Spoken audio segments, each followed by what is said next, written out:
বহুত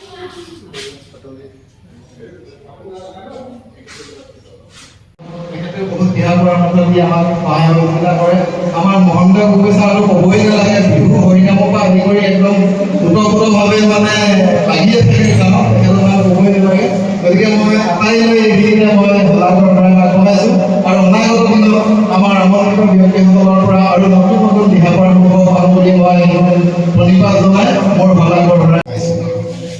জীৱনত বহুত বিপদৰ মাজেদি আগবাঢ়িব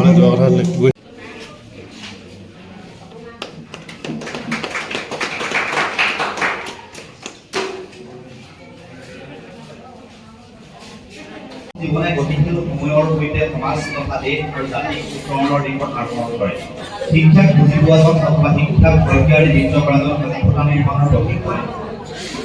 2023-24 বৰ্ষৰ হাইস্কুল শিক্ষান্ত তথা উচ্চতৰ মাধ্যমিক পৰীক্ষাত উত্তীৰ্ণ হৈ কলিমতী গাঁৱলৈ গৌৰৱ কঢ়িয়াই আমাৰ বাবে তাত থাকোঁতে কি হৈছিল যে মোৰ এজন জ্যেষ্ঠ ভাতৃ আছিল কেমিষ্ট্ৰি ডিপাৰ্টমেণ্টৰ, তেওঁ আছিল লখিমপুৰৰ।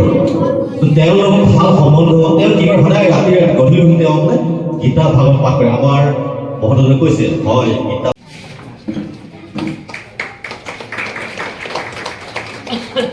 ইয়াৰ পিছত আহিছোঁ আমি ইয়াৰ পিছত সম্পূৰ্ণ শুনাব সেই বিক্ৰমাদিত্যই তেখেতৰ সেই ফুলবিলাক কি কৰিলে, কান্ধত তুলি তেওঁ গংগা নদীত তেওঁ উটুৱাই দিলে। তো ৰাতিপুৱাৰ লগে লগে ফুলপাহ সূৰ্য পোহৰ পৰাৰ লগে ফুলপাহ পুনৰ মুকলি হ'ল আৰু গোবৰত দেখি পেলাই যে মই পানীত আছোঁ। ত' পানীত সাঁতুৰি সাঁতুৰি গৈ পেলাই সি পাৰি গৈ পেলাই অৱস্থা কৰি পাৰত মানে গৈ গোবৰাটো উঠি দিলে। তো উঠি এষাৰ কথা ক'লে, সৎ সং কৰিলোঁ মধু কৰিলোঁ পান, শ্ৰেষ্ঠজনৰ কান্ধত উঠিলোঁ গংগাত কৰিলোঁ স্নান, নহয় জানো? যে সৎ সং কৰাৰ কাৰণে মই মধু ফুলৰ ৰস পান কৰি সুবিধা পালোঁ। আৰু আমাৰ ভাৰত ফুল ৰস পান কৰে ভোমোৰাই ঈৰ্ষা জন্মিলে, মানে ঈৰ্ষান্বিত হ'ল। ঠিক আছে, গতিকে মইনো কেনেকৈ গোবৰত খাব, মোৰ তিতা কেহা লাগিছে, গোবৰৰ মাজত ক'লা ক'লা এনেকুৱা পদাৰ্থ থাকি থাকি মোৰ তিতা কেহা লাগিছে, কেনেকৈ মই সেই মিঠা মিঠা ৰস ফুলবিলাকৰ কেনেকৈ পান কৰি সুযোগ সুবিধা পাওঁ। তো মন কৰিলে চন বুলি কথাষাৰ আছে অসমীয়াত, নহয় জানো? তো সেই গোবৰুৱাই কি কৰিলে, ভোমোৰাৰ লগত কি কৰিলে, এটা ফ্ৰেণ্ডশ্বিপ, যিটো সম্পৰ্ক কথা কৈছে, বন্ধুত্ব এটা সম্বন্ধ কৰি তুলিলে। কথা মানে কাম সুধিলে যে হেৰা বন্ধু, তুমি কেনেকৈ ইমান ধুনীয়া যে ৰস পান কৰা, কেনেকৈ সুবিধা পোৱা?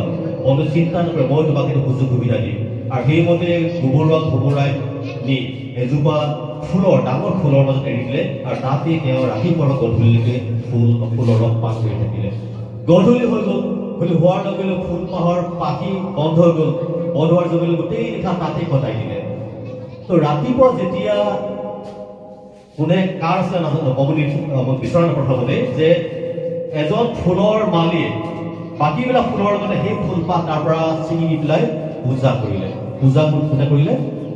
আমাৰ ভাৰতৰ শ্ৰেষ্ঠ ৰজা বিক্ৰমাদিত্যৰ মালিয়ে নি তালৈ গ'ল আৰু বিক্ৰমাদিত্যই তেওঁ পূজা কৰিলে। পূজাস্থলীত সেই ফুলপাহ ব্যৱহাৰ কৰিলে, যিমান ফুলত মানে গোবৰাটো সোমাই আছে।